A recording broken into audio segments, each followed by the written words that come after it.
Assalamualaikum kawan-kawan. Okey, kali ini perkongsian saya cara buat menu yang simple, iaitu brokoli, cendawan butang dan potongan daging ayam.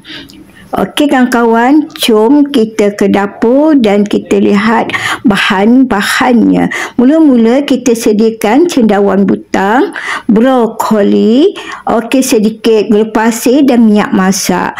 Rebus air sehingga mendidih, masukkan sayur tadi dan tuangkan gula pasir dan sedikit minyak masak. Okey, supaya kehijauan dia tu ada cantiklah. Kita masak ni sebentar sahaja, kemudian kita angkat dan toskan. Okey kawan-kawan, seterusnya kita nak perap ayam. Masukkan 1 sudu besar kicap, minyak bijan ataupun kalau tak ada guna minyak zaitun ya. Masukkan sebok lada hitam, masukkan putih telur, 1 biji putih telur sahaja.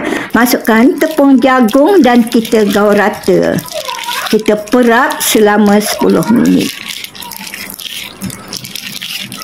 Seterusnya kita panaskan minyak dan kita goreng ayam tadi ya. Okey, kita goreng sehingga ayam ini betul-betul masaklah.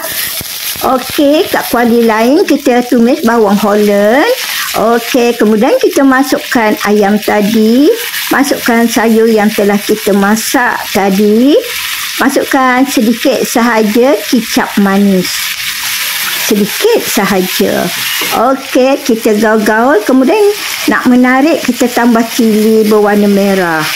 Okey, cili besar ke, cili akar ke, dan warna merah lah, biar dia nampak. Kalau nak letak cili benggala warna kuning ke pun cantik. Masukkan sedikit sebut perasa dan juga sedikit sahaja garam ya, jikalau perlu.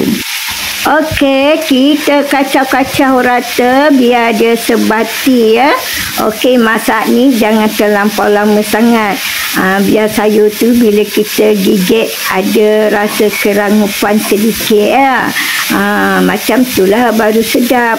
Okey, menu kita pun sudah siap. Terima kasih kerana sudi menonton video ini sehingga selesai. Jumpa lagi di video yang akan datang. Bye.